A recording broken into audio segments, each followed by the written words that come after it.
You could go along in a boat and you could see schools of mullet underneath the boat. You could see those blackbirds with the white beaks, the coots, all over the river. I mean, there was just like massive amounts of ducks, just tons of them. That all went away. When the lyngbia came in here, that was gone. There was no ecosystem left.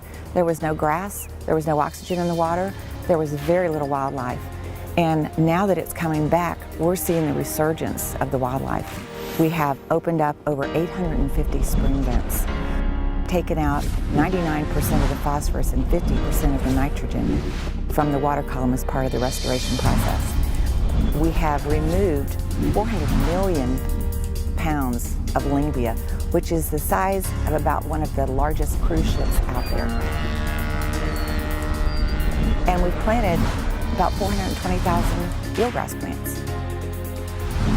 If we can't teach our children to preserve what we have, we can't look forward to having it for the next generation.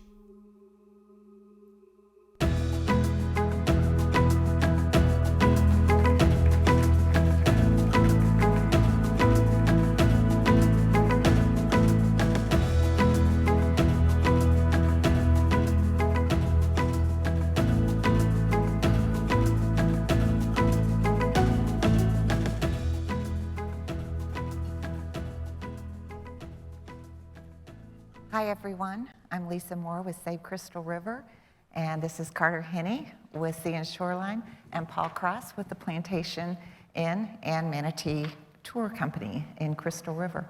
Our story that we wanted to tell you guys today is about the difference a small community of volunteers can make to solve a really big environmental problem. And we did it with the help of our community and our legislators, our local communities, elected officials, and just everybody around us in our community. So Save Crystal River was formed in 2012 by a group of about 12 volunteers. That's it, 12 of us. We were multi-generational Floridians. We had families that had been there in Crystal River for a number of times, and when I was little, the water was crystal clear. It was like your drinking glass. And you could just look through it and you could see the fish swimming underneath your boat. You could see the manatees. Birds were everywhere. And so it was an incredibly beautiful community. Our spring-fed bay pretty much died though. After a no-name storm in 1993, all of the hydrilla that had taken over, invasive hydrilla, had taken over that bay, and it died, and it went to the bottom, and it suffocated everything in the bay. We had no more oxygen, no more animals. It was pretty much dead. And these pictures can show you what we were dealing with. It was nothing but muck and decayed detrital material throughout the bay. The grass was gone, and so was everything else. So people were even out there with garden rakes, trying to rake this stuff out of a 600-acre bay. There did not seem to be any solution in sight. So in 2015, we met Shoreline, and we needed funding to make this project happen.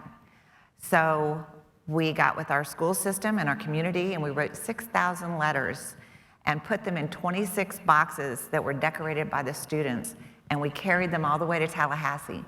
And we asked them to please help us. And Senator Dean, and at that time Senator Simpson, and the people at DEP agreed with us that our second largest spring system in the state of Florida needed to be saved. And so they gave us the funding to start our 3.2-acre pilot project, and we've never looked back. It was our goal at that time to restore the first 92 acres in Crystal River by July 2nd of 2023. And that's the 100th year anniversary of the city of Crystal River. And we did it. It was incredibly exciting. I cannot tell you how amazing it was when the fireworks went off that night and I knew the first 92 acres was done. And then we turned around and we got permitted for another 85 acres. So we're not done yet. We're gonna keep on going. Carter's gonna tell you how he did it. Thank you. What they've done in Crystal River is just an incredible story, how a community came together and they solved the problem by solving the problem. They worked with the legislature for nutrient reductions, septic to sewer funding. But the problem was not necessarily nutrients, excess nutrients that the lyngbia was staying around. It was incredible invasive lyngbia algae, and it was smothering these spring vents. And the problem was that the lack of grass was attributed because the bottom of the springs was really soft. It was mucky. And when manatees were coming in the wintertime, they would pull the whole root of the plants up. These plants, they displace algae, specifically lyngbia, by producing oxygen. Lyngbia loves low dissolved oxygen systems. That's why they're commonly found around springs. The plants provide shelter for zooplankton and small fish and that feed on the lyngbia, and they also compete with the lyngbia for physical space. So it creates conditions that the lyngbia can't stay. But why were the plants not sticking around? It wasn't the manatees. The problem was that the ground was so soft, it would just leave the roots would pull up. So we got started by first vacuum dredging out springs and all the detrital material on the bottom. That was the most important thing to get right first. Then we nursery grew multiple ecotypes of native eelgrasses that we grew out, we planted, and we protected. And I think that's really important, is that you treat a project like a farm. You're growing out a crop. And then at the end of a year, we remove those cages, and the grass takes off. It starts off slow, but then it starts to snowball. So on the left, you can see specialized vacuum dredges, and then the plants. The plants start small. They grow about 7 feet in one direction throughout the course of a year. We've done third-party monitoring where we've looked at where the grass is grown in the restoration areas, but what's most important is that it grows outside of the restoration areas as well, so that you create that snowball effect moving into the future. So we've directly planted in areas, and it's created a resiliency in those restoration areas by getting that hard mineralized substrate down. We just had a hurricane. This is the fourth hurricane since we started the project that has sent a salinity plume in there. The problem started when the no-name storm came in. This project's been so resilient, it's made it through 4 hurricanes thus far and continue to count. So we are extremely excited to see a project start from one area and then reverse the timeline going back 100 years, going back to when this uncut gem, and turn it back into a crystal again. Hey guys, my name's Captain Paul. I'm with the Plantation on Crystal River. I've been there for 23 years. Florida native. I've been in the Crystal River area for 40 years. And when this project started, I was probably the biggest naysayer there was, right? Like, the manatees come every winter. By the time the manatees are gone, there's not a stitch of grass anywhere around. It's full of lyngbia algae. I'm like, these guys are gonna come in and plant grass, and the manatees are gonna devour it as soon as they take the cages up. So I'm like, good luck, you know? And I'm sure when you guys are all out there trying to come up with a plan or something, you have a lot of those naysayers. So when I was invited to come and speak, I thought, man, what a great way to intro, right? Like, I am that guy.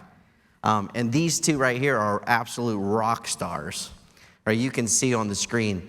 They started with the pilot project. It's 92 acres that they have planted, over 300 acres that the grasses have spread out to. We go to areas now where we would have never done a manatee tour, per se, and it's crystal clear, and the manatees are all over the place. It's unbelievable. In our area, it's the second largest spring shed in the state of Florida. That brings in hundreds of manatees. In the winter months, we get roughly 900 to 1,000 manatees that congregate around our springs. By the time the manatee season is over, it starts in November, ends in March, these manatees are starving to death, right? And they can't wait to get out of there. Well, that's all changed with this project. So those manatees that would normally leave have stayed.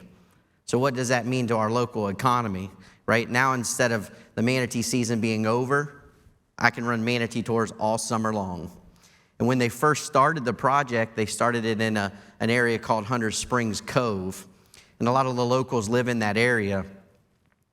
All the tour boats would come back to that area because that's where the manatees were.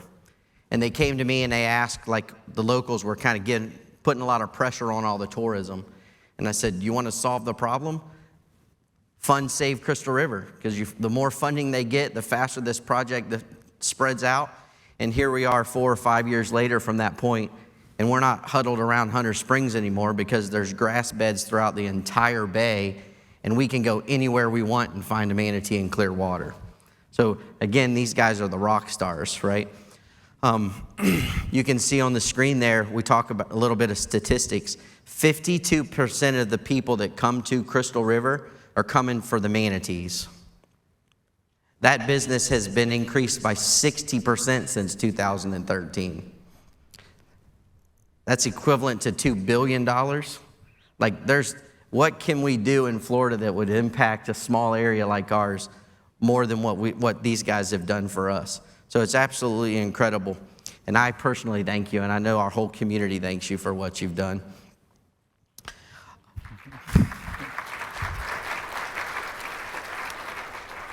But not just the manatees, right? Like, you've heard that saying, build it and they will come. Like, how about we change that to restore it and they will come back? Because that's exactly what's happened in Crystal River. These guys have restored it. Now we get more paddleboarders, more kayakers. You know, the homeowner that was complaining about us being in their backyard, what happened to their property value? Everybody wants to live in that house now, not just them. So property values have gone through the roof. As I mentioned, the manatees is an all-year-round thing. That fresh water that we're out there pumping out of the spring dumps out into one of two of the largest grass beds in the country. That's just offshore of Crystal River, Citrus County. And that's where we do our scalloping stuff. So when we come back in from a scalloping trip, every customer that we see comes back and swims at the spring. And they want to know, what's happened? You know, I was here 5 years ago, and you've seen the picture from the first slide. It was just muck, right? And now it's beautiful. And then they tell their friends, and then then that just is tenfold, right? So it can't be better in Crystal River right now. So again, I thank you guys for what you've done, and I apologize for being the naysayer in the beginning, but I am a true believer.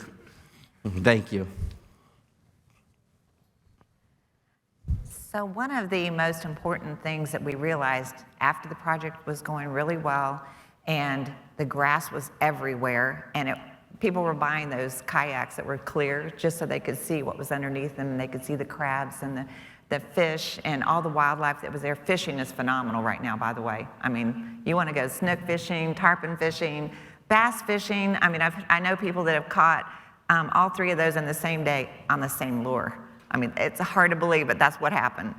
And so we felt like we had to tell people how we did it, and we had to educate the community and the schools. So we started a responsible anchoring program so that people would realize that they're tearing out the seagrass and are destroying the project. So we got that going. We started in an eco school, and Crystal River Primary School is one of the largest eco schools in the state.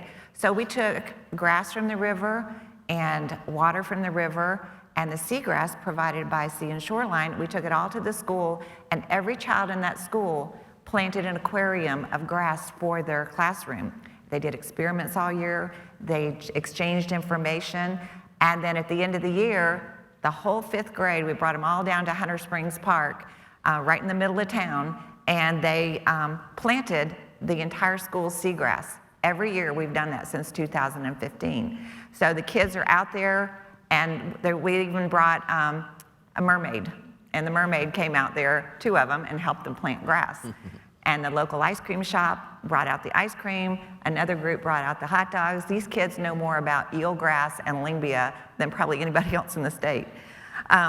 We also participated in the Book, Line, and Thinkers program, and that's an association with the Citrus County Education Foundation. We bring the entire 5th grade over several weeks' time to the river in both Homosassa and Crystal River, do education with them, let them plant grass, and then all the fishing guides take them fishing for the day. So every child in the 5th grade in Crystal River and Homosassa get to go fishing for the entire day.